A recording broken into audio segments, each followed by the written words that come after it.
I'll act like the Okay, moderator.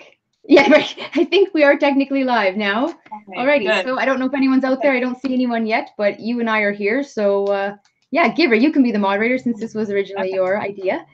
Well, thank you for hosting, Kelly. No problem. If you don't know already, we had technical difficulties on my channel, so Kelly is hosting, but I'm going to act like the moderator and act like this is my channel, except she's the one that's going to be reading comments.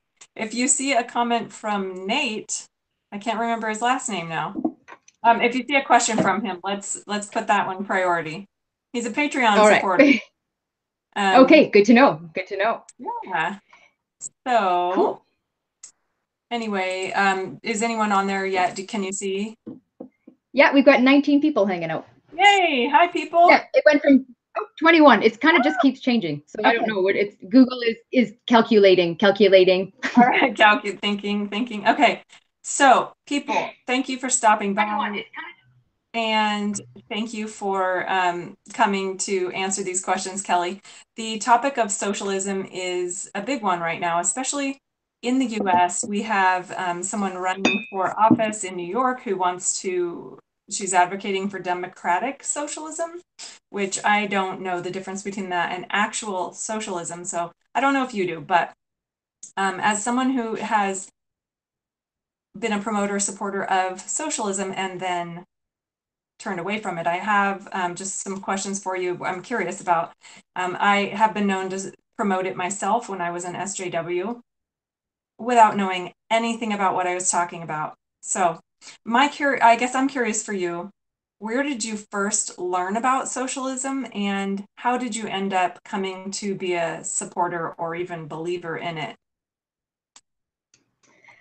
Good question. It's a big question to, unpack. Is that the new word? First, before I get into it, I will say that I am kind of following the comments. I'm super slow at following comments. So if you guys could leave your questions till the end, that would be awesome. And then if we could just have like a 10-15 minute question section, I can't keep up with it all. So I'm somewhat tech savvy, not tech savvy enough for that. So now to answer your question, first of all, I think you're talking about, is it Alexandria Ocasio-Cortez? Is that her name?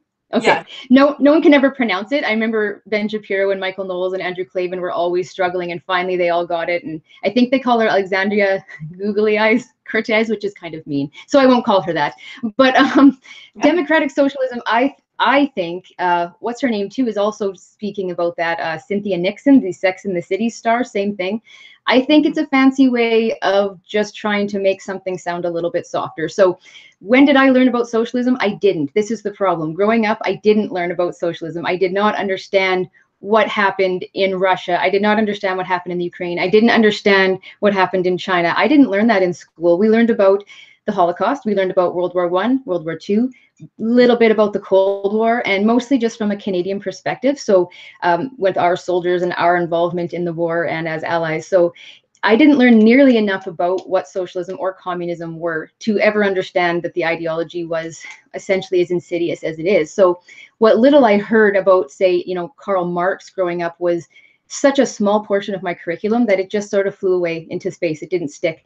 So for me, the attitude of socialism is more what I learned. I learned the religion of socialism. And that I learned actually from an ex-partner who basically hated anybody who was rich and really kind of made me question my upbringing and question everything in society from a very much victimized poor versus, the rich elite kind of point of view. So I would say that democratic socialism, from what I understand now about socialism, which is research in the last couple of years, Jordan Peterson was a big part of that.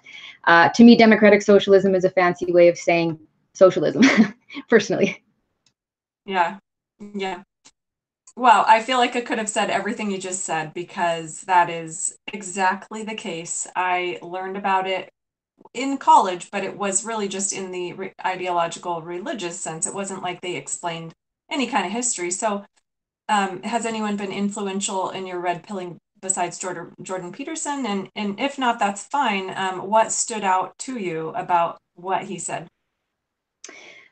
Well, what stood out to me with Jordan Peterson was just the warning of it. And to be honest, at the beginning, and I've heard this from many of his followers, people thought, oh, come on, like you're just being hyperbolic. You're just it's fear mongering. There's no problem. We're just trying to make things a little nicer. We're just trying to be more inclusive. This is about compassion. This is about empathy. And that's what I originally thought. And then, of course, as I listened to him more, he brought up all of those points that I just made and debunked them one by one by one. And every time I did research to see if what he was saying was true, it panned out to be completely true historically and philosophically. And so I started to look into more and more, I guess, really, as I got into more just conservative mentality. And I admit a lot of the people I followed were American, are still American. I would say Steve Crowder was a huge influence. He had an episode one time about, I was still on the fence, like, well, maybe though, I'm Canadian, right? So socialism is kind of, we're not a socialist country, but we have socialized medicine and we have a very socialized government right now, the Liberals. We have basically, in my opinion, two very socialized parties, one medium, and then the party that I'm running for is kind of how I look at it, and then our Green Party, which is the environment party that very few people vote for. So to me, Canada is very socialist in our mentality. We grew up like that. There's stuff that I'm relearning now because I thought that it was the best just because that's what I was told. Whereas in fact, this isn't very true. So watching a lot of American stuff has been interesting. Stephen Crowder in particular, because of course he has dual citizenship, so he's able to see both sides. And he mentioned once when I was still questioning it all, I think it was in the summer, something about, it's kind of like, okay, if there's someone walking behind me and I know he has a disability or he's highly disadvantaged and I turn around and I want to give him $20, that's a good thing. That's a good thing for me to help him out, to recognize his disadvantage and recognize my advantage. But if somebody holds a gun to my head and says, I'm going to take that $20 from you and then put it through a ringer and then give a little bit left over to that guy, not only does that not actually help the person, it's also stealing. And so once he basically put it that way, I realized what socialism really meant. And it was honestly like, bam, okay, I'm out. I don't want anything to do with it. So Steve Crowder was a huge part of my red pilling for socialism. Very nice. Very good. And it is good, I think, for folks listening to hear how it's different in Canada from the United States when it comes to political parties. Because as you know, we have the Democratic Party and the Republican Party, and everything in between is sort of ignored because people assume if you vote for an independent or Green Party, you well, they won't be elected. So why do it? Because you definitely don't want this person to get in, so you have to vote for the other people, other person. Is it like that there? Yeah, it's interesting you bring that up, actually.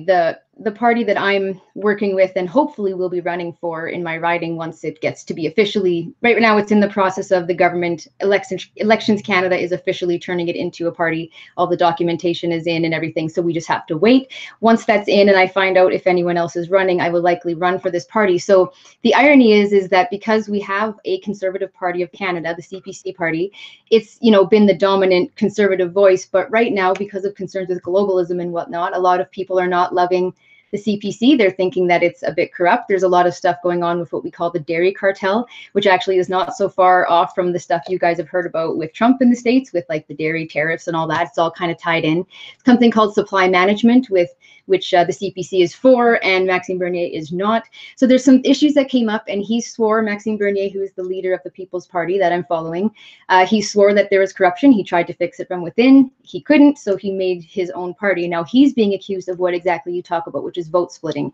It's a big, big concern in Canada. A lot of my viewers are concerned about it. I totally get it. We really need to get Justin Trudeau out. So all Conservatives have this same goal. We have this different idea of whether we want to follow the Conservative Party just to get this guy out, or whether we want to follow Maxime Bernier. And a lot of people want to follow him, but they're afraid because they're afraid it'll split the vote. And then, of course, yeah, we do have a ton of little individual parties that come up. Some are more permanent, some are very fleeting with ridiculous names. And there's, they get a little bit here and a little bit there of the vote. But generally, it's it's been up until now the NDP, who you could argue is almost socialist or wants to be. We have the Green Party, which is fairly small, but it is an officially recognized party. And then we have the Liberal Party, who's supposed to be our moderate centrist party. It's not anymore, not under Trudeau. And then we have, of course, the Conservatives, who are arguably what they would call conservative lights or lib cons. They get called a lot on Twitter because so many policies don't seem to be true conservative policies. So yeah, there's definitely that sense up here too, but we don't have the GOP and the Dems, so it's a totally different. You guys have a level of polarization that is amazing to me. I'll put it that way. Okay, so are you saying that you don't have a truly conservative party? That's essentially how I feel. Now, I'm not the only one that feels that. Essentially, that's what the PPC is being grown out of, is the sense of a lack of authenticity and integrity in office. People are sick of people pandering to votes. Andrew Scheer, who is the leader of the current Conservative Party of Canada, he's a decent enough guy, and the policy and the platform are okay, but he's not standing against almost anything. He just sort of is. He's very wishy-washy. He's very soft. He doesn't really, when you think, what does he take a stand for? There's nothing that really comes to mind. He really just strikes me as someone that's vote pandering. He kind of just says whatever he has to not stir anything up. Maxime Bernier has made some comments about Justin Trudeau's what he would call a cult of diversity, that diversity is a good thing, but if there's no balance in it, and if you're not paying attention to something like assimilation, that there's a problem and we need to have this discussion. Well, that's what got him called a racist and a xenophobe and everything else. Meanwhile, they asked, Andrew Scheer, well, he was an MP in the Conservative Party at that point, and Andrew Scheer wouldn't make a comment about it because he was too scared to step on any toes. So that's what's happening with our politicians. Political correctness has absolutely run amok. Your interview announcement was bang on. And the PPC is the one party that right now, the Libertarians are doing it too, but they're just not. They're a little bit too radical in a couple of their policies. It'll never fly in Canada. So Maxime Bernier is kind of what they would call a milquetoast libertarian. I would say he's a conservative with libertarian undertones. So that's essentially what he's running on. It's a very good platform, very conservative, very true conservative platform. But when you look at the conservative platform under Scheer, it's okay, but everybody's a little concerned that at the end of the day, the globalist agenda is still going to happen under Scheer, where it's not going to happen under Maxime because he speaks against the UN. He's very upset about a lot of things, and he's not afraid to say it. So that's part of why I follow him. I'm sick of, like you said, the PC garbage that is literally now putting our country in danger. And we're looking at what I think is going to become the UK if we're not careful. And it scares the shit out of me. Yeah. Okay. So what is the activity that you specifically are participating in? You're the president of remind me what it's called. It's the Electoral District Association. So it's just a fancy way of saying, president, vice president, treasurer, and secretary. So we have like a small board, small meetings that are basically just going to deal with the admin stuff in this riding when it comes to fundraising, taking care of membership drives, all that kind of stuff. So for now, I'm the interim president of the Electoral District Association, which sounds probably more exciting and fancy than it is. But yes, you can call me Madam President, and yes, I will be okay with that. and from there, I'd like to go ahead. Sorry. Oh, I know you have political ambitions, so that's good. It's a good start. It is, yeah. So it's all volunteer, right? So it's just basically the work and the energy, and I really love doing it though. So I'm happy. I have some background doing board work and all that kind of stuff, admin work and whatever else. So I'm not shy. I'm not afraid to dive into leadership if I believe in it. So it's cool because we're essentially growing a grassroots party, which is a neat experience. We'll see where it goes. I'm not so unrealistic to think that he's going to win a majority, but we're hoping for even enough seats just to be able to have a voice. If there was a minority government, it would be an amazing achievement. So right now we're just waiting to see what kind of momentum this can have. I have faith. I believe in the people. I see what's happened in other countries, and I think people are ready for a change. So I'm looking forward to see. If you can't tell, I get really excited talking about it. It's a pretty cool experience. So I'm hoping I can run for MP. I don't know if that's way too big of a commitment that I shouldn't maybe bite off more than I can chew, but if it's meant to be, it will be, I assume, and I'm happy to dive in and volunteer and speak for my community if they're willing to let me. So that's great.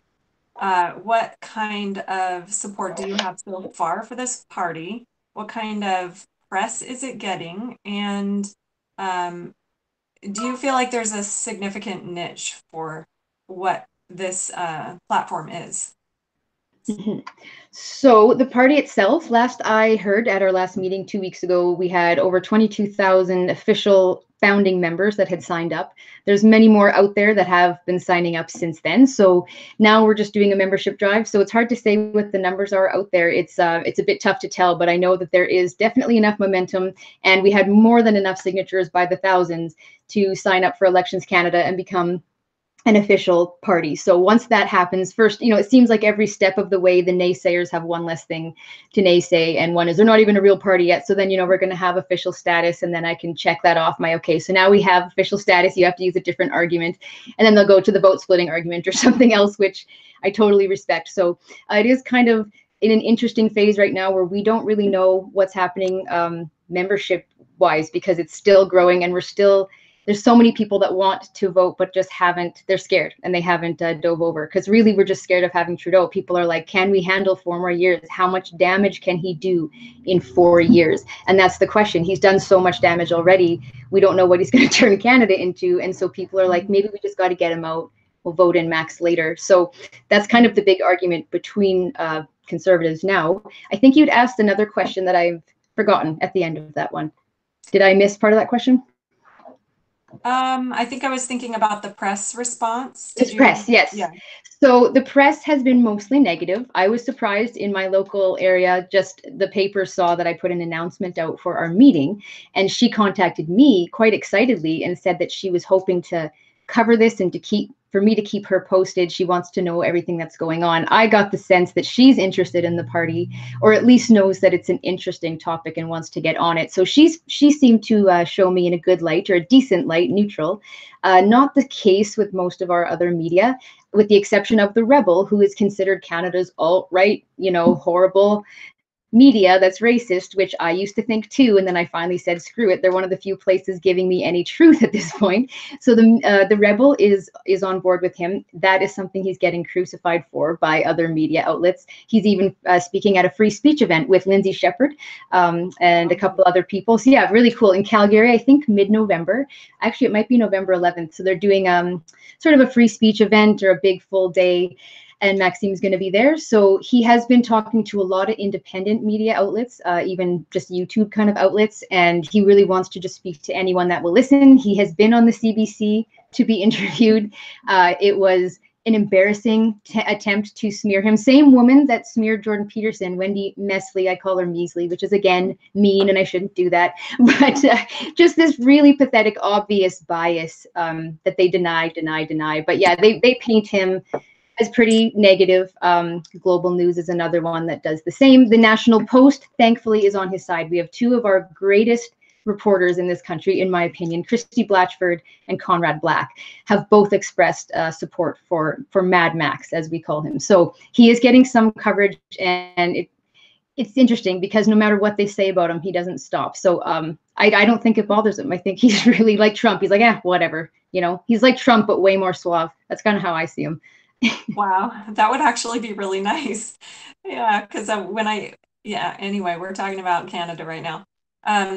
So as far as Bernier goes, Maxine, I want to put a little plug out there for your music, because Kelly has done I don't know if you call it parody, I think, but anyway, she did a little song about him, and she is an amazing artist and singer and piano player, I think. So check it out on her channel. She has a song she sings about Maxine, and she puts it to Roxanne's tune, I think. But it's fun. So okay, so at this point you feel like what they call vote splitting is worthwhile, because the only other option besides the extreme Justin Trudeau is kind of pansy and doesn't really stand for much, in your opinion. So, okay, so how long do you have before your elections? So that's the thing. It's a bit of a crunch time. So the elections will be fall of 2019. So we have about a year, pretty much exactly a year until the next election. So he has a lot of work to do, and we all recognize that. But what's cool about this is he's getting people like me who are willing to literally volunteer their time. And there is talk about actual MPs giving up their positions and running for his party, which would be a huge endorsement if someone was willing to give up, because that's integrity, right? If you're willing to give up your soft, cushy government job in search of something that's basically a huge risk. So he claims he's got some people that want to come over. We will see. If not, he has one heck of a following of very, excited, energetic people that are happy to step in and volunteer their time and energy. So what's really moving this party right now, other than a really solid platform, it's not all just like people say it's all populism and he's just, getting people a motive. That's some of it. I think there is a fire under this movement. There's an excitement. There is a breath of fresh air at the fact that someone's willing to talk about some of the things that we are being literally just shut up on and not allowed to talk about. So there is that, but his platform is solid. And you asked about the niche of support for him.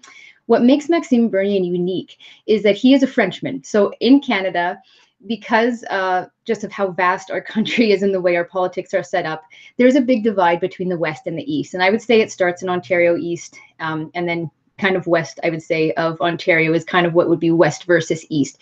Now, there's traditionally been a lot of kind of vitriol and competition between the two. So the East tends to make our political decisions for us. They have the most, they have the urban populations, they have the higher vote count, and just timeline wise, as they vote, by the time they get to where I am, my vote doesn't much count anymore. And the other problem is a lot of these elitist politicians are from the East, and they tend to have Eastern interests. So the agriculture, rural folks, the cowboys out in Alberta, all those people feel very disconnected because our government is being run from a place that doesn't understand us. Much like in the States, if you have all your politicians in Los Angeles, they don't represent the people of Wyoming, right? And so it's very similar here. So there's been a lot of resentment for years. They don't tend to like Quebec politicians in our Western kind of prairie area like Saskatchewan and Alberta for sure.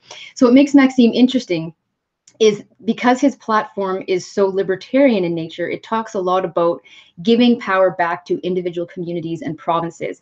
It also talks about ending equalization payments, which are a big issue in Canada. Basically, the richer province, it's like socialism between provinces. The richer provinces have to pay for the poorer provinces. So the really, naturally resource-rich provinces pay a lot of money into this essentially system to help other places. That makes them upset. So there's been all kinds of issues that he wants to end. He has a very strict tax policy about that's going to help small businesses and farmers. He's very big on something like Castle Doctrine, which is not a big deal in the States because you guys have a Second Amendment.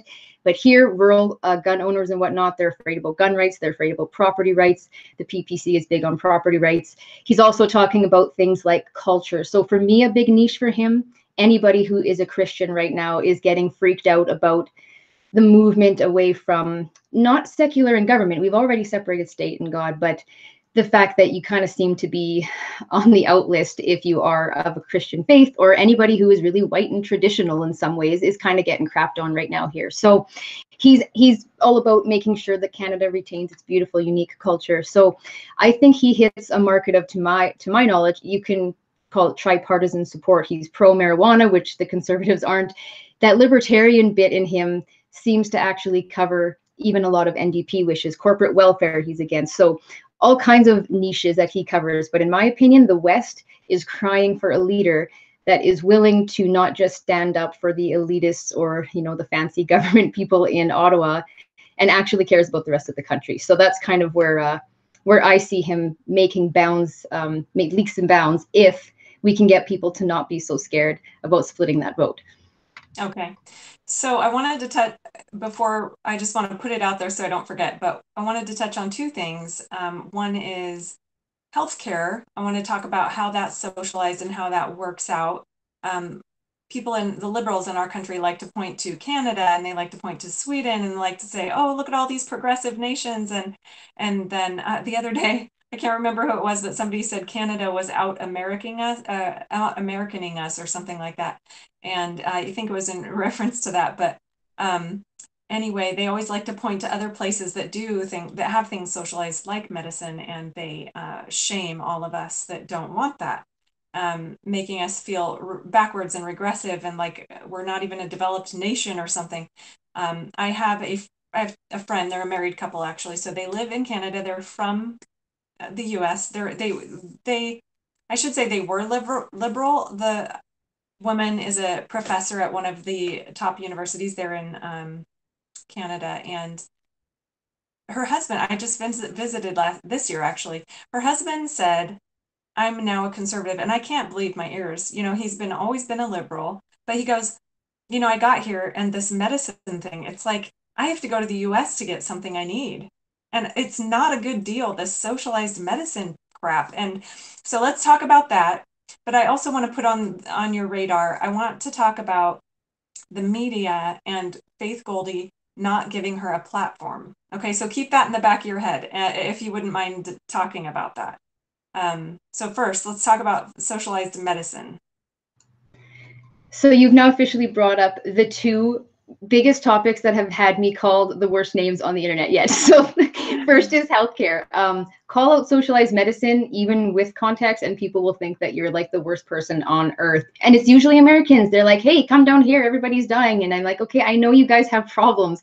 I've never ever claimed, you know, for starters, I'm not going to claim the States is better or Canada is better. From my research, from what I understand, which isn't, I'm not an expert, every place has its issues. The States is not the best free market capitalism example, perhaps because you guys have a lot of crony capitalism in the pharmaceutical companies and the HMOs, and there's a lot of corruption in behind your healthcare system. So perhaps it's not the best example. I don't think you guys are on the #1 list on the World Health Organization either, but neither are we. And this is where I find it so funny, because people will always say in Canada, well, at least we're not in the US. And I have been hearing this, Gracie, since I was a kid. So I grew up, you know, I've had health stuff since I was little. I had allergies and all that growing up. So I've been to lots of specialists. And then, of course, I became ill.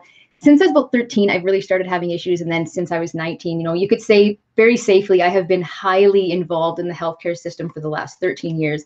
My sister is a nurse in the healthcare system.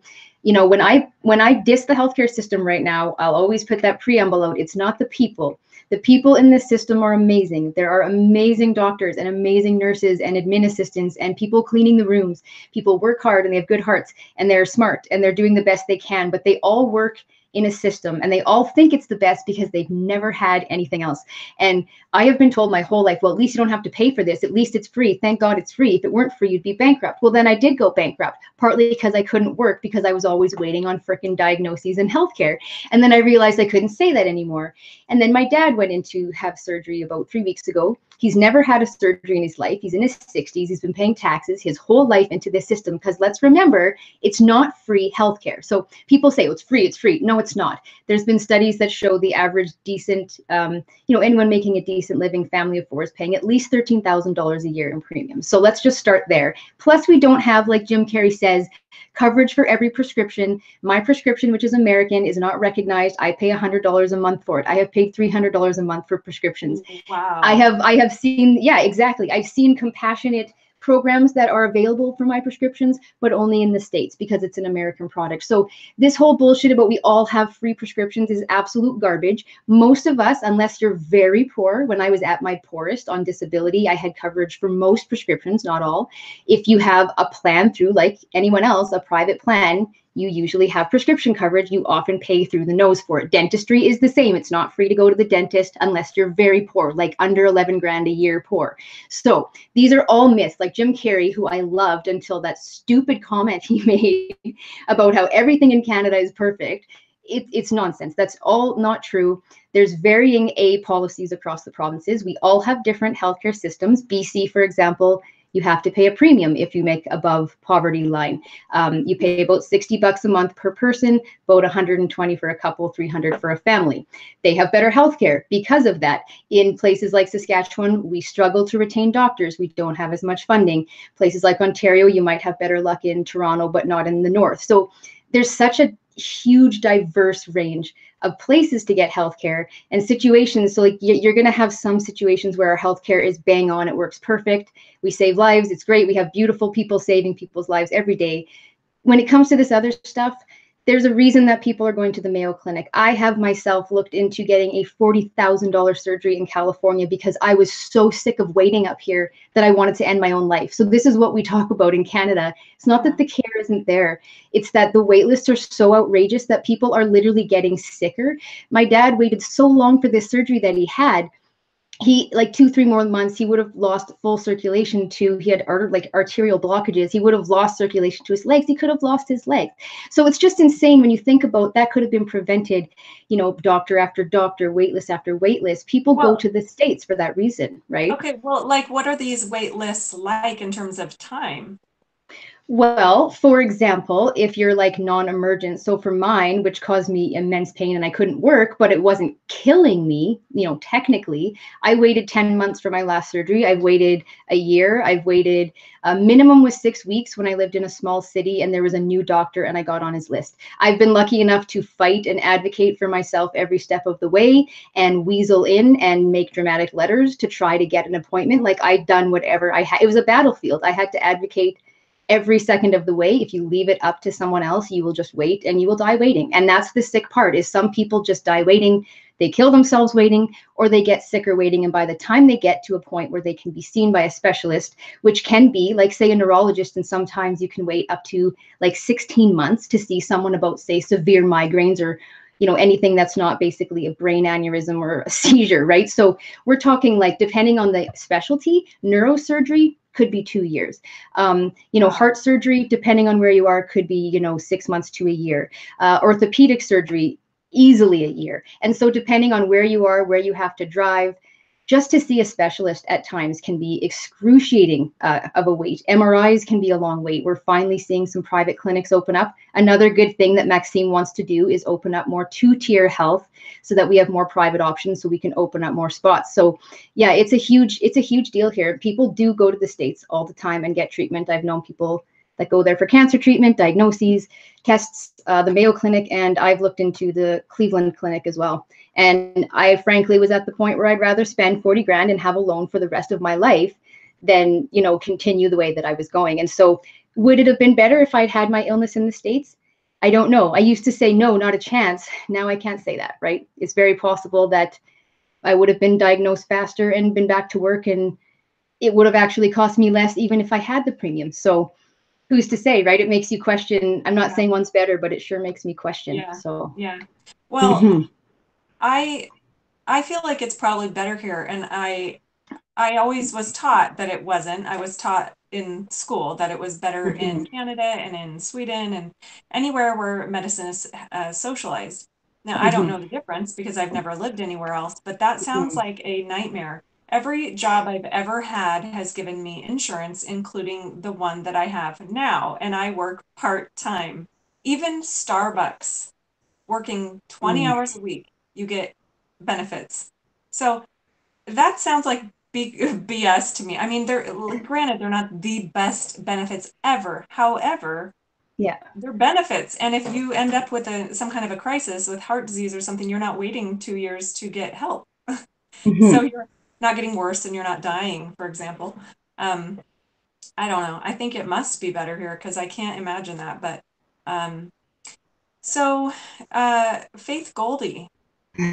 So let's talk about Faith Goldy. First of all, the first context I had heard her name was I could grant that so and so is not a white nationalist, but I can't grant that for Faith Goldy. And I was like, who's Faith Goldy? So I had to go look into her, and I've listened to her talk live streaming multiple times by different people, and I'm like, I haven't heard her say anything horrible yet.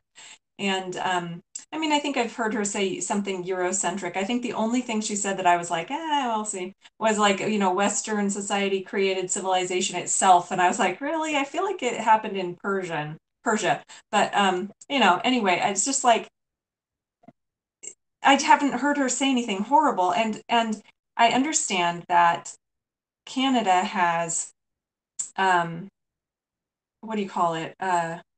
Well, the media is supposed to allow a legitimate candidate media airtime advertising rights legally. And yet she has been denied all of those things repetitively. And they're trying to quiet her. Now, can you give the watchers a little idea of who she is and what is happening to her with media? So yeah, another fascinating, really controversial topic. This was one that I had done another song. I did a parody about this one, Faith by George Michael's. That one got me, and lots of people were pissed at me. They thought it was a hit against George Michael and LGBTQ people and him dying of AIDS, which I was like, that is a hell of a stretch. And they obviously didn't listen to the 8 minutes of commentary first, but I digress. That video itself was basically about what you just said. Is I spent days doing research on this woman because I had thought and spoken very poorly of her. I'd had an interview with Philosopher King, who had been the first guy that had ever interviewed me on my channel. or on his channel, I guess. And he was very, very, very strong Democrat out of California and was asking about Faith Goldy and Lauren Southern. And at the time, I was still just newly red-pilled and trying to be cautious. And I thought, well, they're provocateurs and maybe they're kind of like, they're not white supremacists, but they're kind of like, they are really deep down and they're just, I wasn't sure. So I kind of threw them under the bus. And I felt bad about it after. To be honest, one of my viewers chewed me out. And he's one of my most loyal viewers now. But he said, you know what? Like, you have no idea the balls these women have. Do you have any idea what they're doing for this country? And people aren't going to appreciate wait, it, right? I need to interrupt you. It's not balls, it's breasticles. Oh, breasticles. Okay. No, so anyway. Breasticles and front holes. Continue. Thank you for correcting me. That's important. Oh my God, that's funny. I'll try to remember that. But yeah, these women are tough, right? And yeah, they're provocateurs. No, I don't act like that. Yes, I see why they piss people off. Are they always the most mature? Maybe not. Have they made some poor choices? Sure. White supremacist, though, this is a hell of a term. So I spent a few days because a really close friend of mine on YouTube is a huge faith supporter, and a lot of them were getting more and more, faith supporting. And I feel like these are all good people. So I decided to take 4 days out and learn about her and decide how I felt. And what she's come under fire for, from my understanding, is she has recited the 14 words, which I hadn't even heard of, but they, I guess, were said by, was it Richard Spencer? Is that right? Someone like that, some white supremacist. Anyway, so the words on their own, she said them. So what I did was I watched everything against her, and then I watched her context and her explaining herself. And when she explained, when you actually watch the full clip, you realize that she said it and then explained that by itself the words don't mean anything. And what's happened is, if you put another race into that sentence, we must secure whatever it is, something about your children, if you put a different race instead of white in there, suddenly people are fine with it. And she was really just making a really harsh point. And again, I don't know that I love her ways of doing it, but she was correct. She had a point. And so a lot of what she said has been taken so at face value, with no context and no concept of layered nuance. And in my experience, that just happens too often. I mean, you guys, your president gets called a Nazi like every frickin' day. And I'm sick and tired of hearing people called Nazis and white supremacists, because for me, it's exceedingly disrespectful to the actual victims of Nazis and white supremacists.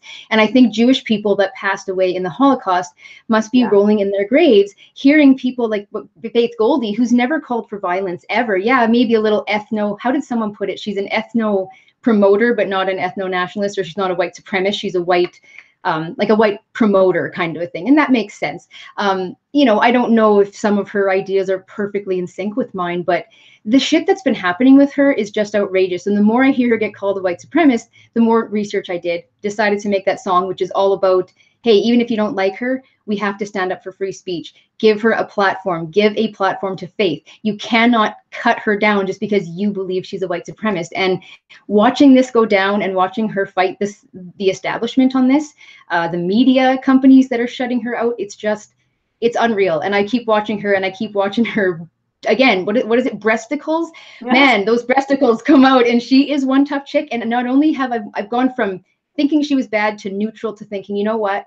I want to hang out with that chick, because man, she is on fire, and she stands for her cause, and like her or love her, she deserves a right in this democratic nation to speak. And I think the more that we push it, the worse it is. Well, doesn't she have a legitimate party, or what do you call it, campaign going? And isn't that supposed to allow legally media and airtime for advertising? And isn't she being shut out? Yeah, it's an elections law or policy. So she is number 11 on the ballot. That's happening tomorrow.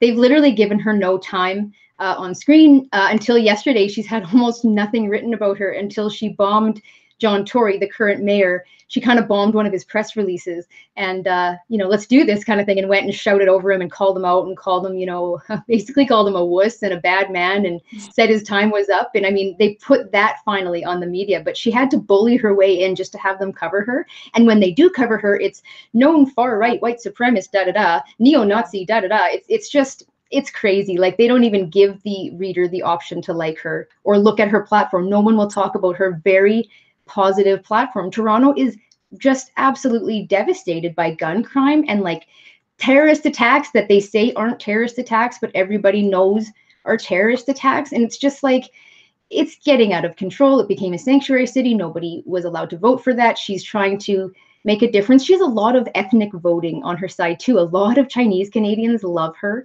She has kind of a base of women, men, and all races behind her. So it's not just a white thing. It's not about immigrants. She really just doesn't like this illegal immigration stuff, and she doesn't like that people aren't expected to integrate, and she's worried about losing Canada's freedom culture, as many of us are, right? So she's speaking for the silent majority, I think, and she's taken a lot of heat. If I get called out for that video, I can only imagine what she hears every day, right? Yeah, exactly.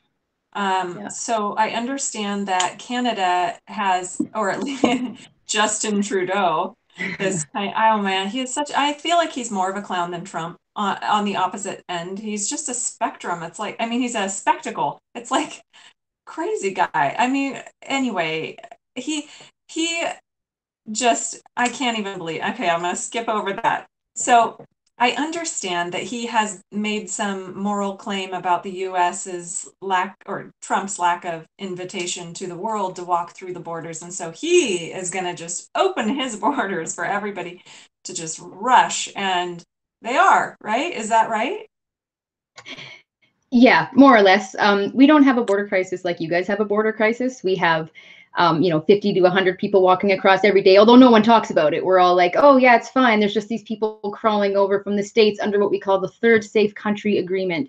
And there's a loophole. There's a loophole in this agreement whereby if you don't go to one of the checkpoints, which I think are like 6 and 7 kilometers away from each other, you can just enter the country illegally, and then you have to be processed. And then it's like putting a huge damper and a big lineup, and it's a big mess. Our immigration it's being overloaded, and the amount of people that we're bringing in are actually taking up shelters in places like Toronto and other sanctuary cities.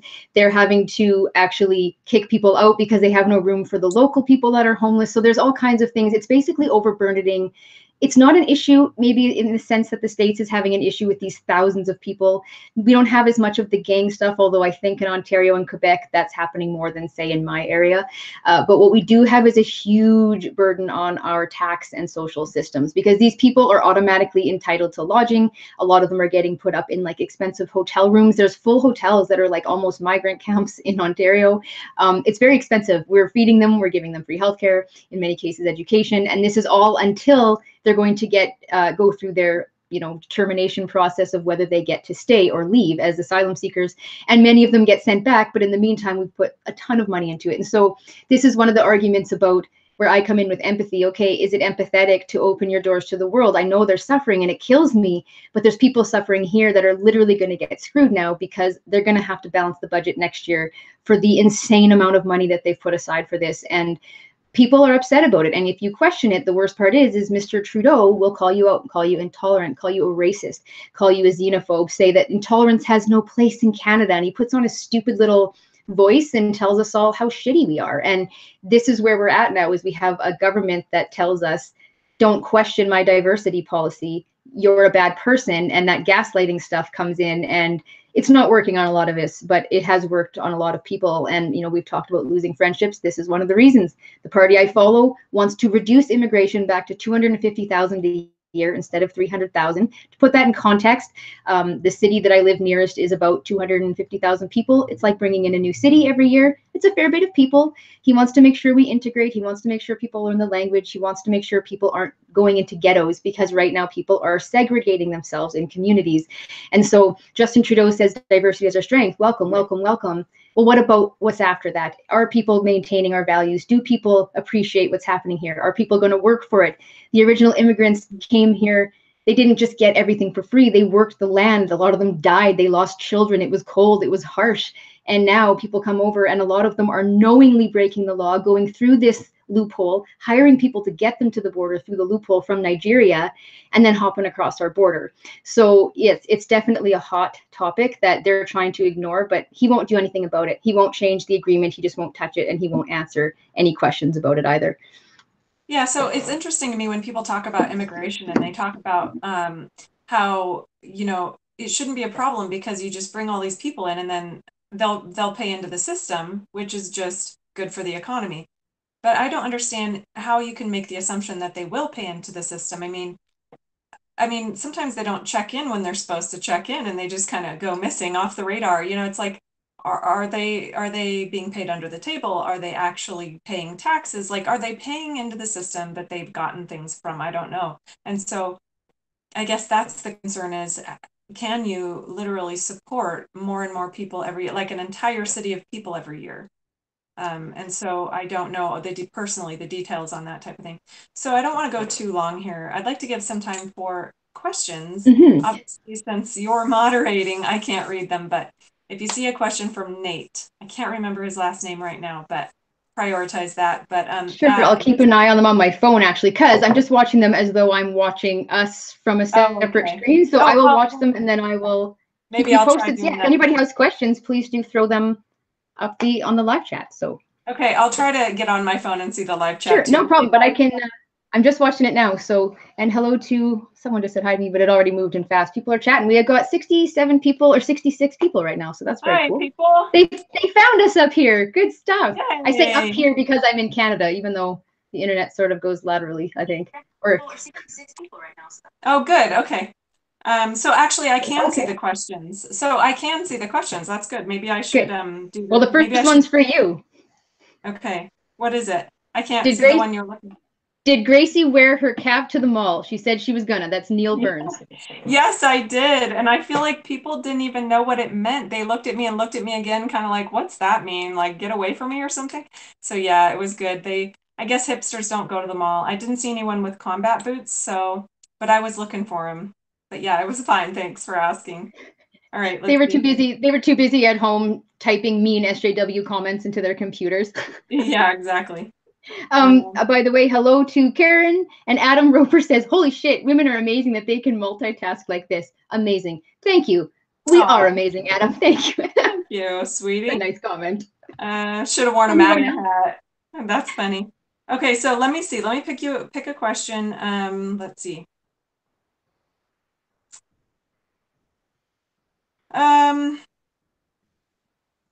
Okay, does anyone have a question for Kelly?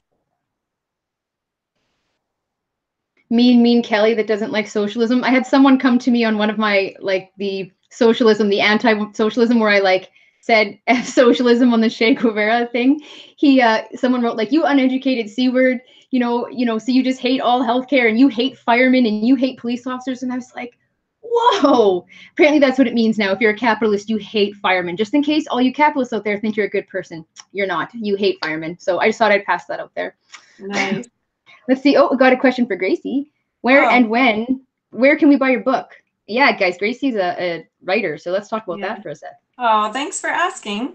So here's the deal. I have not even gotten it edited yet because I can't afford life because I went to college. I'm still paying off my indoctrination. I have a good story. It needs to be edited and it needs to be put into some professional manner. I mean, in professional shape that can be, sold to people in good conscience. It's not just like a big mess. So thanks for asking. I'm hoping to get that done soon enough. So maybe by early 2019. So I'm going to self-publish. So it takes some upfront cost. But thanks for asking. Let's see what other questions we have. Oh, I see one for me. How do we get in contact with the PPC in our area of Canada? Hi, Scribbler Squire.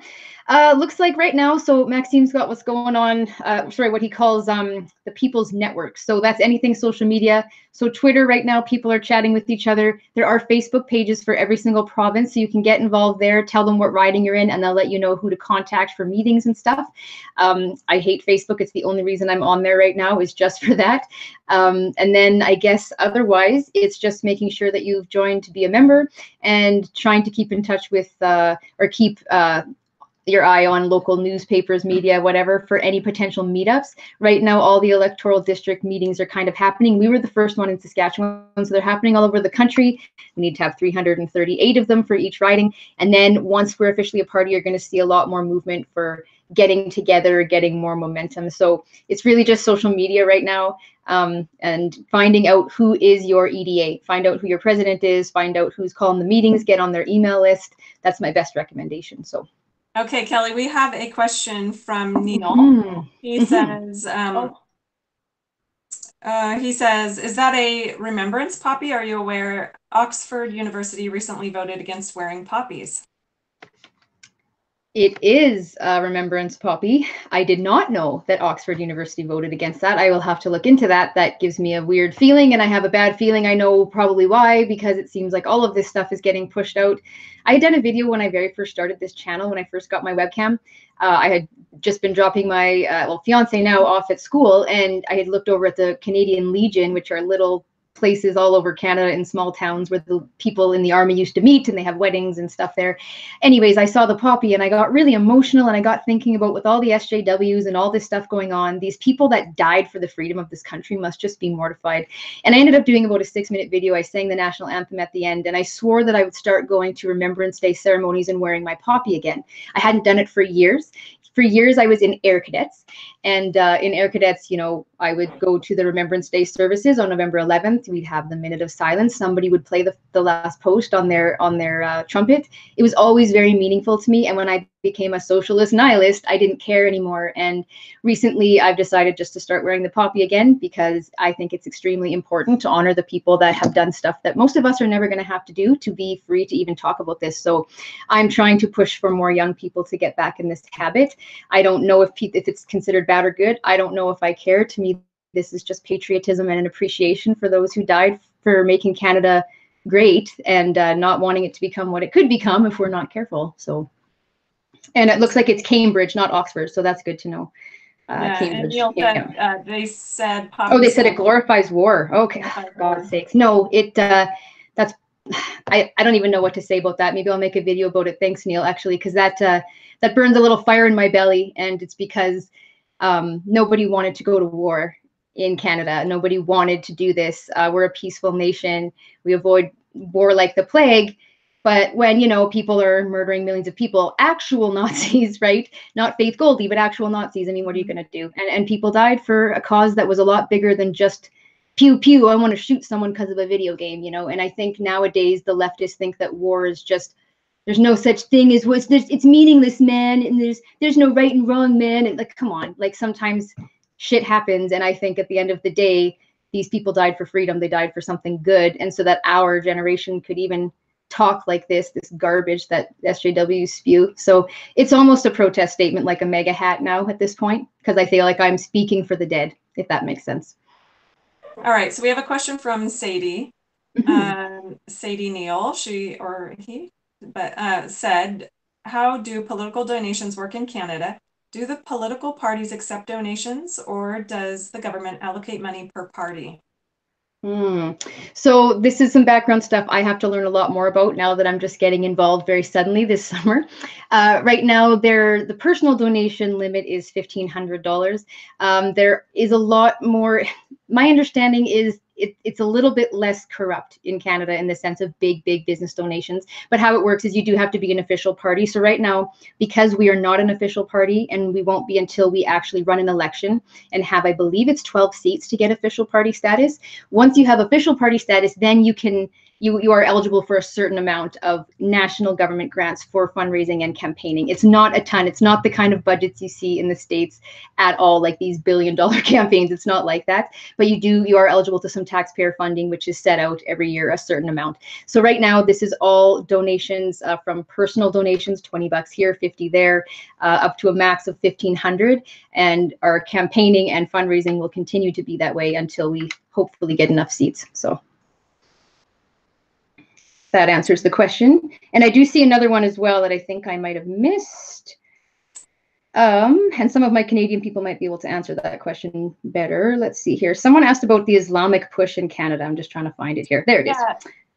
What do you think about the increased Islamic push in Canada with halal, special treatment, etc.? And also if you, Gracie, noticed the same thing in your area. So starting for here, what do I think about it? As an ex-liberal, I'm still coming to the terms with the fact that everything that I learned and all of the times that I fought in the name of, I guess, peaceful Islam were maybe a little bit misguided. Now, I am not against Muslims, and I've spent a lot of time chatting with one godless woman, so any of my viewers will know who that is, ex-Muslim apostate from Saudi Arabia, who is sick of hearing of our brainwashed views and being politically correct, and tells it like it is and says, you know, at the end of the day, hijabs and all of these things with human rights or women's rights, like it's you can't reform this ideology. It's the ideology. She doesn't believe that there's really much goodness in Islam. She believes there are good Muslims, but that Islam needs to be ditched, essentially. And of course, I'm still doing a lot of learning. But the more that I hear, the more that I'm freaked about the rise of this in Canada. If people want to have a peaceful belief and have their mosques, I have no issue with that. I respect that. But at the end of the day, we have to be really, really careful with what we are importing ideologically. And we are seeing acts of violence and things happening. And there is special treatment with halal meats. You know, we have really strict animal rights things, and then we have this exception. And what we're worried about in Canada is what you see in the UK with like 88 Sharia courts. We're worried that they're going to start pushing a separate system of law here. And so I think it's terrifying personally, because the more I'm learning, the more I realize that we have to wake up to this. And it doesn't make you an Islamophobe. They're trying to push M103 in Canada, which means we can't question, you know, Islam basically. And they're pushing it, and it makes me nervous. And I am on the lookout all the time, keeping in touch with Tom Quiggin. You guys should check out his stuff. He does a lot of videos about intelligence agencies and everything and all the info they have. So yeah, I'll let Gracie take over on that one. Yeah, so we definitely see similar things happening here. You're not allowed to say bad things about Islam as a religion because it's considered racist, which is the dumbest thing you could say about a religion, because it's not an ethnicity. It's just ridiculous. It's a religion, people. So criticizing Islam is not racist, okay?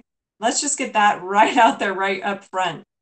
Now, having said that, I am very much open to reformist Muslims who would like to give me a case for Islam and why it's a peaceful religion. I am absolutely open to it.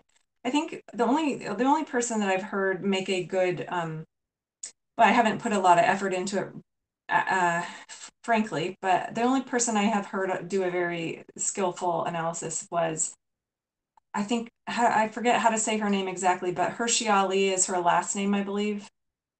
Ari Hershey Ali, I can't remember. She's an atheist ex-Muslim who fled, I don't remember what country, but she fled for her life because she was being forced into marriage. She ended up going to the Netherlands, I believe, and living there for a long time, being educated in their university system for free, being just converted to Western ideals and values. And so she's a very staunch supporter for the things that Western civilization has provided, especially in particular, the ability to not be religious. And so she's happy to not believe in God. And I guess I don't blame her from where she comes from. I do believe in God. I'm a Christian, but I could, when I was in women's studies, I took a class called Women in Islam.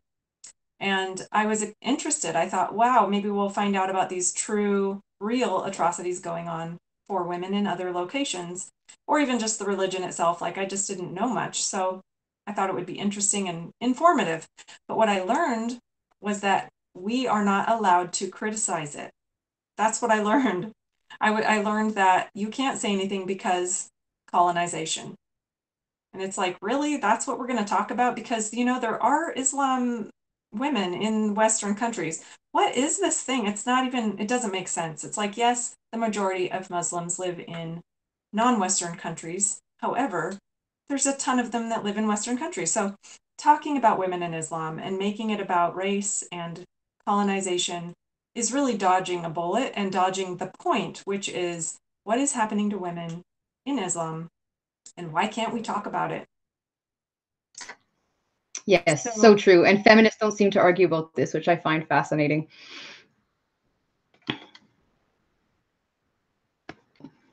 All right, let's see. Any other questions for the evening before we head out? How about one more question? I don't think so.